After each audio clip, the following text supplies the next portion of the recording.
to the Joe Cortez Show here in Las Vegas, Nevada, the entertainment and the sports capital of the world. Well, today we have a special guest.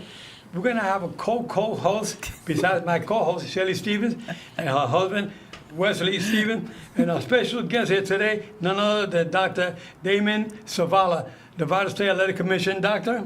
He's been a doctor now for the last, about 23 years? I'm with the commission 23 years, 23 years. A physician for 26. 26 years. Yeah. Well, we're going to be talking a little bit about boxing, what goes on behind the scenes with boxing on the medical side. You know, Shelly, I've been talking to you about boxing because your husband is a big fight fan. He loves boxing inside out. Oh, yeah. That he watches all the fights constantly, every day watching fights on YouTube channel. Yes. Always waking you up. Yes. In the was middle that- of the night, he'll wake me up. He'll like, Especially all your look, fights, there's Joe. Joe. There's Joe. I'm like, if you don't stop hitting me, it's like, okay. Especially all your I fights, see Joe. Joe almost every day. All your okay, fights, right? okay. But, yeah. Anyway, so Dr. Zavala, you've been a ringside doctor. Now, we know we have doctors. I've been in boxing for half of my life. You're right. And when I was refereeing for 35 years, I was always concerned about who my ringside doctor was going to be that night, especially for big fights.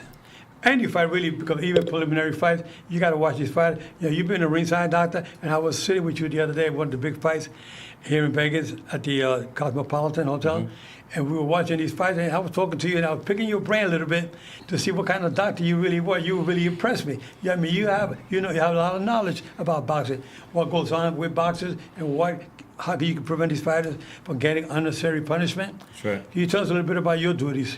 So, well, just to get a piece of why I think I understand boxing is because I was in it.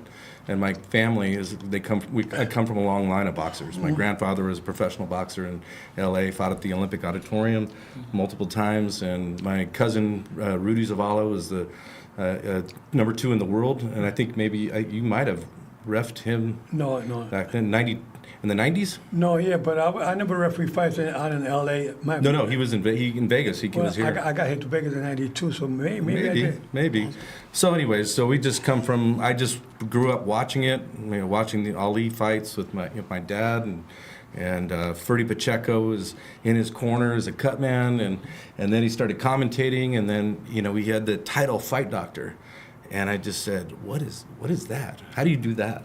And so I wanted to go to med school to become a fight doctor, which sounds crazy.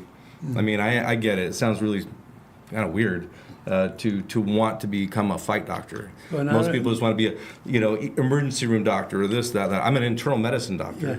but I really focus my energy on the fight game. Yeah, so being a ringside doctor is something special. I mean, you save a lot of fighters' lives.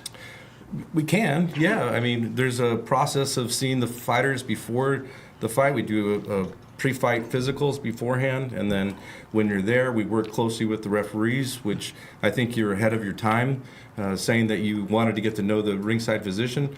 When I first started, we kind of did our role, and you guys did your role, but now we're actually have seminars where we actually bring you guys in. And how do we work with you? Exactly. It was so important, because I remember I gave the first seminar ever. Larry Hazard and I gave the first seminar in New Jersey in 1979. I turned pro in 1977. In 79, we gave our first seminar. Dr. Mike Sabia was the ringside doctor. And he was okay as a ringside doctor. He was not the best, but he was up there. Mm-hmm. And he's still alive. Every so often he calls me up. He says, Joe, when am I going to get into a Hall of Fame? I said, you got to earn it. He said, Joe, I earned it. I created the Enswell. You say, I invented that. But he never made any money with it, because with Enswell, you get a patent, but how many of them can you sell to make money off of these things? Right. But the Enswell is a piece of steel that they make, and they put it in the ice bucket, and then they put it on your face to bring down the swelling with the eyes. He created that back then, back in the late 70s. But Dr. Mike Sabia was the ringside doctor.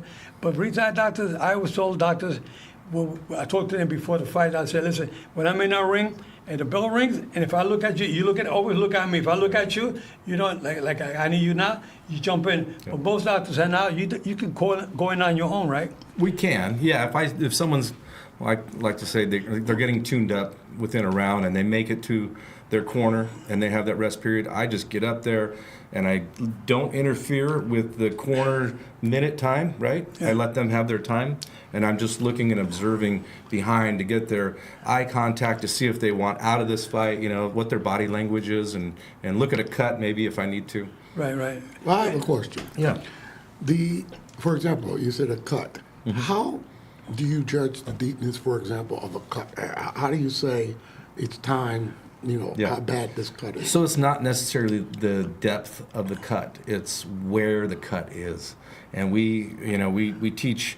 I'm a vice president of the Association of Ringside Physicians. It's a big group worldwide. All the doctors get there, and we actually talk about all this. And we show that there is danger zones of where the cuts are. Placement where- Joe and I were just talking on the way over. He said, he wanted the doctor came in, wanted to stop a fight, and the cut was outside lateral, right? Outside here. Really, that's not necessarily a reason, no matter how deep that is. If it drips and it comes down, it's not going into the eye. Yeah, that makes sense. And there's major vessels that come right out of this. If you can feel, there's like an indent right there.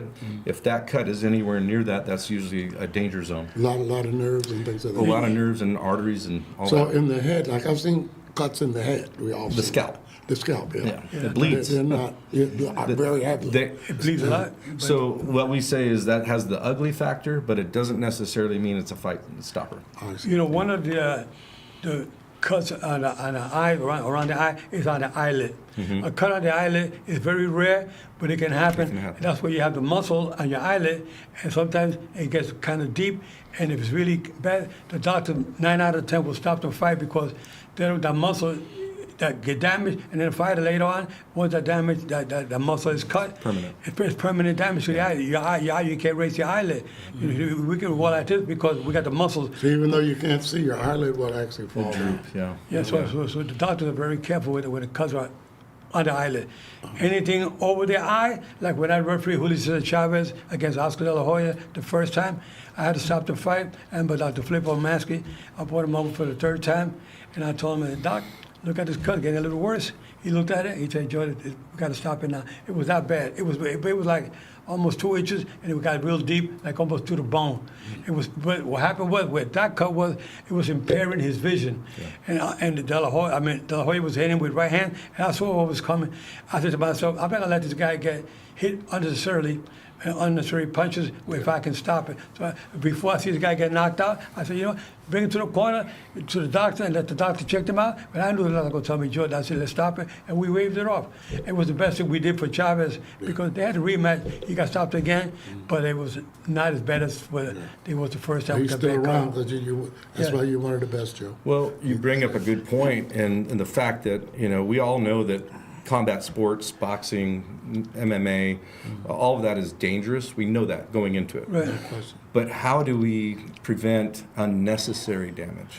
Well- that is the question, and that's I think why we're here. Okay, well, one of the things is that I told referees when we get seminars, back in those days, a lot of this, Muhammad Ali did it a lot to Joe Frazier, punches behind the head. They hit it, I got hit behind the head, he hit it behind the head. We tell fighters, punches all here are clean, anything back here, that's all illegal punches, because that's where you have a lot of damage to the brain if you hit it behind the head. And if a guy turns his head, and he gets hit behind the head, he caused it himself. The referee got to call it like it came like if he goes down, you got to call it a legal knockdown. A lot of referees don't know that. But if he goes like that to get away from a punch, he didn't cause it, I caused it. So the referee got to go like if it was a knockdown, a punch. And a lot of referees don't know that. That's one of the things that we got to bring up in seminars with the referees here and around the world. Punches that are caused, they say it was illegal, he got hit behind the head. No, he went to Bob and get away from a punch. He turned his head. Right. So that's why it's that's why they have instant replay that we have here in Nevada. And we I think that's a good idea in boxing, to tell you the truth. Replay? Instant replay. Yeah. Because it would solve a lot of issues Sure. with things. I think it's great as long as it doesn't take too long, and I think they're getting really good. If their review official is there, we have those guys. In Nevada, we get so many reps, meaning we work almost every weekend. I'm down here almost every weekend, and there's fights all the time, and we get those reps. So you're also involved with MMA, right? I am, yeah. So Is it different? Like, well, it's different rules or anything? There are definitely different rules, and it's a different set of injuries that will happen because right with kicking They're wrestling and kicking. arm bars and everything else. But you know, if the Nevada State Athletic Commission, who I work with, if they sanction a fight, that's what we'll do.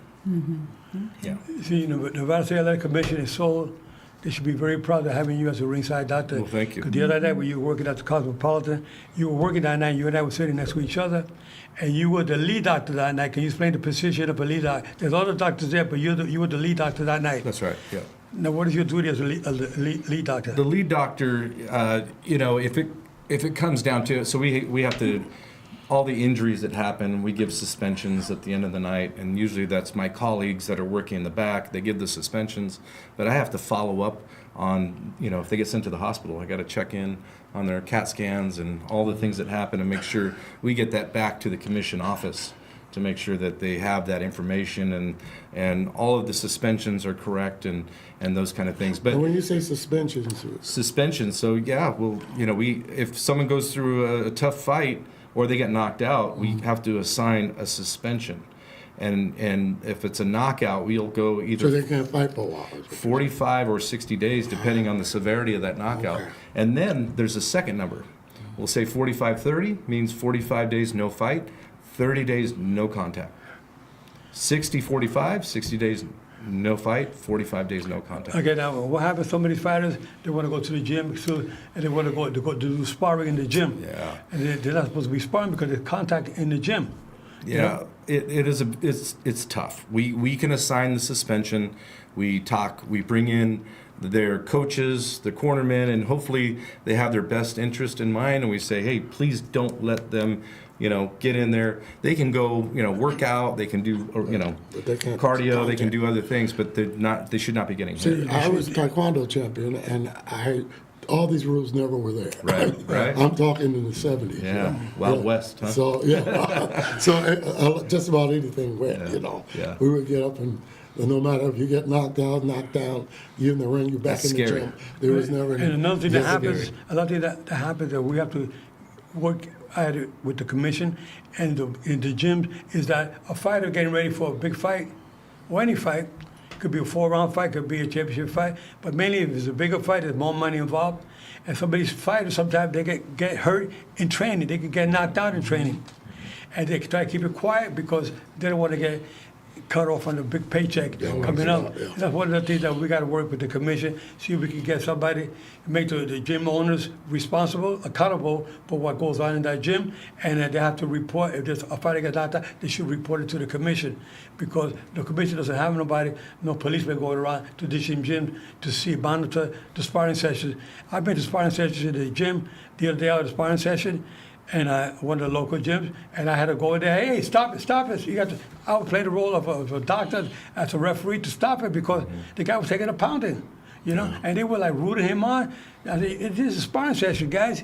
You can't be doing this." That's And scary. and the guy had a fight coming up. And I said, you hate to see that. Well, so I just did the physicals today for the UFC 329, the Holloway in McGregor fight that's coming up. That's tomorrow. And on every form, the pre-fight physical form, the Nevada State Athletic Commission has a question and basically tells them, they have to sign if they had a TKO, KO, or concussion in the last 6 months. They have to report that. Yeah. And if they're reporting it, we have to look into that and find out, is that something that should keep them from, going on and competing. Most 99% of concussions clear in 21 days. So so that's good, right? Right, So yeah. but if it happened like you said and they're not reporting it, that's a problem. Yeah. Now the other thing is that you have more injuries in the lighter division than you do in the heavier division. Can you tell us why? Well, so there's definitely more deaths reported from head bleeds from the lighter weights. They're Why do you think that's the case? It's multifactorial. They're taking more shots. The cumulative The hits. speed, Well, just the amount of times they're getting hit. You know, the 300 punches in a round, right? Yeah. Heavyweights, if you see, Man. they can't keep up that for 10 rounds or 12 rounds. So they're getting hit more, and they're also cutting the weight cut. I think is a part of it, and hopefully we come to a consensus on this weight cutting. We all know it's not good. It's happening, and how do we make this more regulated? The answer is not there yet, but we're trying to get there. See what happens is that a lot of fighters have to make weight. Let's say 100 to 135 pounds. And a guy like Roberto Duran, he was lightweight champion. He was going up to 170, 175. He had a fight coming up in 3 months. He had to knock off all that weight to make weight 135. very unhealthy. And he got lucky that he was a good fighter. He got away with it. But a lot of fighters, they lose all that weight. They dehydrate. There's not enough fluid in your body, especially your brain.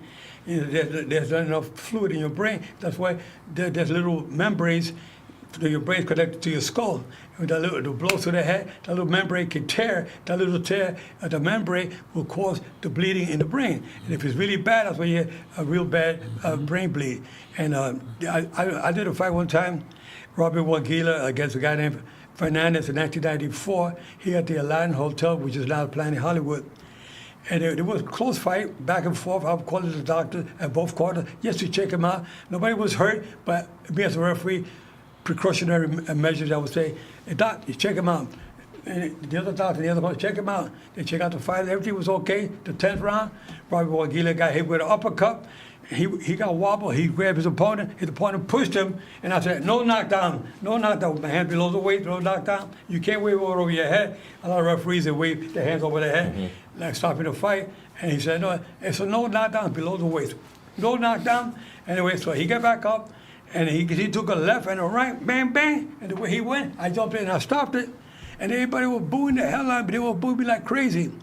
And I remember somebody from the commission said, hey, Joe, not for nothing, but why did you stop the fight? I said, well, I saw something I didn't like. He said, wow, all right. And then the doctor, I remember Dr. Albert Campana, you remember him? He was really, I said, Doc, how do you do? He said, Joe, he's okay. And everybody was okay. I walk out of the ring, they were booing the hell out of me. And the fighter go to a dressing room. 15 minutes later, they come out of that dressing room. Where's the doctor? Where's the doctor? What happened? He's having seizures. Robert Wagila having seizures back there. So they had to call the ambulance back. The ambulance already off the property. Now it's mandatory that the doctor, one doctor and one ambulance, has to stay on the property until the last fighter walks out of the building. So anyway, so they called Dr. Campana. He came back, and the ambulance came back. They took the kid to the hospital, and I went home real quick, and I took a shower, and I went back to the hospital, UMC. When I got there to the emergency room, the family, the wife, the children, they were all waiting there. I had 2 little girls and the wife and the family and fans, the train, they were all waiting. And then the door opened up, Dr. Campana, I got up, I went up to Dr. Campana, how's he doing? He said, Joe, he doesn't look good. Doesn't look good. 2 days later, he died. Oh, my. So people were saying, people that were booing me that night were saying, that was the only tragedy that I had as a referee. But every year we have about, we have over 20 deaths in boxing, worldwide in boxing. I don't know how many they have with MMA, but in boxing, we've had, it's a record, about 20 to 23 fighters die every year from blows to the head. A lot of people don't know this. So this stuff that goes on behind the scenes. That's why I'm glad that Dr. Zavala is on the commission, because he has a lot of knowledge and wisdom when it comes to boxing. He knows when to stop the fight. You don't have to wait for the referee to call you in the ring anymore. He can go there on his own. Because they used to say only the referee can stop the fight.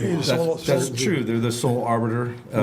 But in other words, like he said, if I come up and I feel like this needs to be stopped, I don't know a referee that I work with right now that would say, no, you don't know what you're doing. I'm going to let this go. So they will take the advice and they'll say, this fight is stopped on the advice of the doctor, but the referee is the one to call it. Yeah, exactly. But I would say 99.9% of the time, a referee will stop the fight, on a doctor's advice. I've seen where I've been involved with doctors that try to stop a fight for a little minor cut, nothing here, and I said, no, I can't stop it. And then find out later on that he was not a really good ringside doctor. He was a good doctor, but not a ringside doctor. That's why Dr. Zavala is a good doctor and good ringside doctor. Yeah, that's the difference. There's medical school We don't learn any ringside medicine going to medical school or residency. So it's something you kinda actually- You have to take the initiative and go on and learn more about it. And that's why we have the Association of Ringside Physicians is there to have ringside doctors who are just starting out, learning the basics, and then going on. But again, it's kind of sad. You can have any fight in any region, not Las Vegas, but in other states. They'll have put on a show, the commission, and they'll assign doctors that just because they have MD or DO behind their name, they can work that fight. And it doesn't mean that they're ringside physicians. Right. That's a big difference. You got some doctors that could be a doctor, could be a veterinarian. It could be it could be I don't think they want that in the ring. he could be a Luckily, chiropractor. they don't allow He that. could be a chiropractor, but he's not really like yourself. A good doctor that really knows the game inside out, especially the rules. I mean, you don't want to see fighters take unnecessary punishment. Now, what was the most difficult fight you ever had to make a decision? It happened to be an MMA fight, a cage fight, and it's probably the one time that I go back and I'm not beating myself up, but I probably should have stopped it. Devin Clark had his front 3 teeth pushed back in, and so it was back. There was no fracture, it wasn't malaligned, but it was something that I took a gamble with, and I shouldn't do that with someone else's life. But him and his father, who was in the corner, basically kind of knew, and they said, you know what? And they said, this is his words, well, F it, I'll get surgery. And it's like, well, I don't think you needed surgery, but sure enough, he went on to, he lost the fight, and they just had to do a small 2-minute procedure, and the dentist pushed his teeth back and put a brace on there. But luckily he didn't have a fracture, which is where I shouldn't have done that. That was, I should have called that one. That sounds like it came from a kick or a knee or Right, like you can that. get elbows, knees, anything like that to push those back. Yeah. One time I was doing a fight in Spain, and it was Julian Jackson. They call him the Hawk. I remember Julian the Julian. Hawk Really Jackson. thin and he, tall. he had like 59 fights, and 53 of them were by knockout. That kind of punch, either hand he could knock you out with. Really long. And he was doing a fight, and I think it was about the 6th round. His eye was closing up, and practically closed. I would go to the corner, and I went in the corner. I said, "Listen, can you see my fingers?" He couldn't open it. It was so swollen. I said, "You got to show me something next round. I'm gonna stop this fight." Because I was afraid that he was blind. It's like fighting with one eye. So I'm there to protect him. So anyway, he said, "Lord, don't stop it. I'll take care of it." Next round, the guy came out. Boom! One punch. He knocked the guy out cold. He took care of it. But I don't care who was in that ring. I don't care what fighter it is. Mike Tyson, I did his last fight. I remember that fight. He fought Kevin McBride. He got real nasty. He was freaking out. Didn't he knock him down a couple times? No. He didn't knock. Kevin McBride was a tall Irish guy, Yeah, I know. and he was keeping Mike Tyson at bay. But Mike Tyson headbutted him intentionally and cut him. I called time. I grabbed Mike Tyson by the wrist. And I pulled him over to the judges. 2 point. Come here. 2 point. points. I took all 3 judges. I took it with me. Wow. 2 point. And then That's after I did close that, to I covered my ears real quick.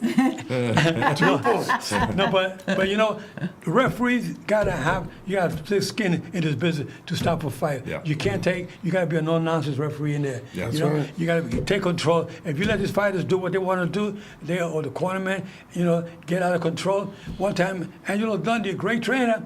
One day I was in Yugoslavia, and it was Eddie Mustafa Mohammed I know him. against some other fighter. Mohammed was from Brooklyn. Anyway, so I told Angelo Dundee, he was screaming, "Yeah, Joe, let him fight, let him go." He was cussing me out.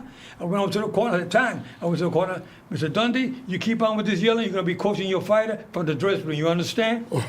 And he shut up. But, He's bad, but he's firm. but as a referee, that's what you got to That's do. Joe. You got to take control. If That's you let right. these guys, control you, then you shouldn't be refereeing. That's right. Same thing with the doctor. He got to make his call. He knows what he got to make it. That's why I love about him. That's why I was questioning him a lot the other night. I said, man, this guy knows his stuff. I kept picking his brain. He giving me the right answer. I said, that's what I told him. I got to get you on my show. Because not every day I get a doctor to talk about a recent doctor. I'm first and only so far, and I've been doing this for 10 years. the only doctor that I bring on my show to talk about the duties of a ringside doctor. And we're very proud of you for that. Thank you. Do they have doctors like for other sports, like football? Because they call you like the ring doctor. Do they say the field doctor, or what is that like? Sports medicine doctors usually will be in that role. Okay. And NFL has neurologists, Yeah, orthopedists. You know, they yeah, have I a can line of imagine. people. They have up in the booth. They have people are watching the whole. Everybody, not just the plays here. If someone went over here and took a hit and they went down, they didn't like the way they looked, they'll go down there, pull them out, and do concussion test on them. And yeah, so it's gotten to be the point where it's just I feel it's safer just because there are more people involved and there for the safety of the I sport. remember one football player had a heart attack on recently, a couple years ago. Hannah in the Yeah, Buffalo right. Bills. Yeah, Right. Yeah. Heart attack on the field. Yeah, his heart actually took a rhythm. He It took a wasn't hit, necessarily right. a heart attack, but it was. I think it's- Yeah, his heart kind of stopped basically. So it's the electrical current, and they had to get on there and do that CPR rhythm on and but they brought him back, and he's playing again. He's back. which is amazing. So they got a bunny battery, What's that? the bunny battery. Oh, Energizer, but or a Timex keeps on ticking. Oh my But I goodness. tell you, the boxing is really now. George Foreman, he was 45 years of age, and they called me to referee his fight. I had done 2 fights of his prior to that. One where he knocked out Jerry Cooney, and another one where he beat Jerry Coetzee up in Reno. And I remember he fighting Michael Moore for the heavyweight championship of the world, 45 years old. And I know going in there, my job is safety first. I don't care about the rules is secondary, but safety is first and foremost. So I went in the corner. I would go in the corner, check him out. George Foreman was losing every round. The first 9 rounds, he was losing, but he was taking a bad beating, but he was getting hit by undefeated heavyweight champion Michael Moore. I kept going to the corner, checking him out, making sure he was okay. He was okay, just making sure. Anyway, in the 9th round, he went back to the corner. I said to myself, man, he kind of hit the guy Michael Moore with a couple of good shots, better shots in the 9th round than he did the previous round. Then in the 10th round, he got Michael Moore walked in with a left hook, short left hook, and a short right hand. Michael Moore was on his back. The punch heard around the world. I started counting 6. I picked up the count, but the timekeeper, he was a 4, 5, 6, 7, 8. When I was at 8, I said, this sucker ain't getting up. 9. Ain't no way. 10. In 2 seconds. Kinda- You know, Joe, one of my but- favorite fights of yours. Before let you we go to the next one, I say that referee got to be so careful and always check with the doctor, make sure that they evaluated him, Yes, good condition for him to fight at the age of 45, because I don't care how you were a good champion 20 years ago, but when you're 45 years old, Yeah. I mean, Taking those punches, he said, Joe, I'm not 45 years old, I'm 45 years young. Yeah, And he That really, was George. Yeah. That was George. Well, one of my favorite fights of yours was the one with Larry Holmes and Tyson. Because I'll never forget how you stopped. You stood over Larry Holmes. You just stood right over him and you stopped the whole I just waved it off. Because Tyson wanted I to didn't even bother to back count. then he was, I didn't bother to count. you didn't even bother to count. You just stood.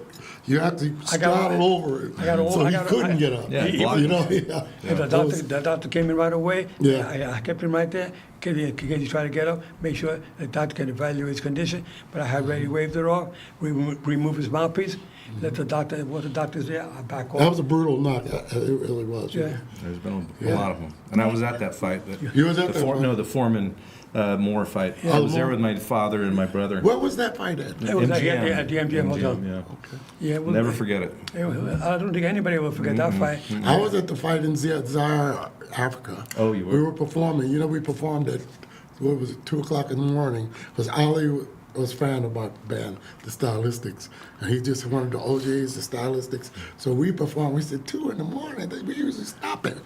But Didn't you go to the training camp with Ali? Yeah, well, I You used might to have train- a picture of I that, used if to I'm train, not yeah. mistaken. We have some pictures, And yeah. that's another thing that brought all of us together. Besides me and Joe, you had both known some of the same people. Yeah. And so we You got the always. picture of that Rick of Muhammad Ali. yeah, was I it? trained Ali, as I said, for Taekwondo. Oh, yeah. So I taught him the spinning. Yeah, there we go. Yeah, that's what I was training when I was a kid. And we were in Puerto Rico at the time. Santa Okay, Barbara. that's what I was working with the hotels at the I time. know, Joe, it's amazing we didn't meet I was back with the then. Hotel One Corporation. Right. That's what I was. I was a know. casino operations manager. Yeah, we have some other pictures might be able to show before the Okay. show's over. I must tell you, we had such a great time. There's Barry Gordy. That was one of your old bosses Yeah, when I you was were a Commodore. with Motown. Commodore. With The Motown. Commodores, yeah. Yeah, Barry Let's Gordy keep- was a professional fighter too. Then I that see was more in people, Japan yeah. with Konishiki, one of our good friends. Konishiki did an interview when we were on biking with Joe by telephone. That's I right. remember, yeah. Oh my goodness. That's in Japan where we're at the Blue Note, which is the, if you've heard of the famous Blue Yeah. Notes around the world, we perform there a lot. Yeah, that was on a ship. Yeah. That was during COVID when they all had to wear masks in the audience. And at the end of the show, they all were just holding up their flashlights and stuff, and they made us take a picture like that. That was great. It's cool. Yeah. Well, Doc, it's really been a pleasure to meet you. And, Thank you. Maybe we'll get together on a fight or something. Yeah. Absolutely. Yeah. Love it. Yeah. Well, I want you fans out there to know that today's show was very special. Like I said, having Damon Zavala, Dr. Damon Zavala on the show today, very special. And we hope to see you guys again next week. Don't forget to like, share, and subscribe on the show because we want you guys to keep following and keep sharing the show with all your friends because a show like this you're not going to find every day. You commissioners around the world, boxing people, you're glad that we had Dr. Zavala talking about what goes on behind the scene. We take care. See you next week. Remember, keep your guards up at all time. I'm fair, but I'm firm. Touch him up.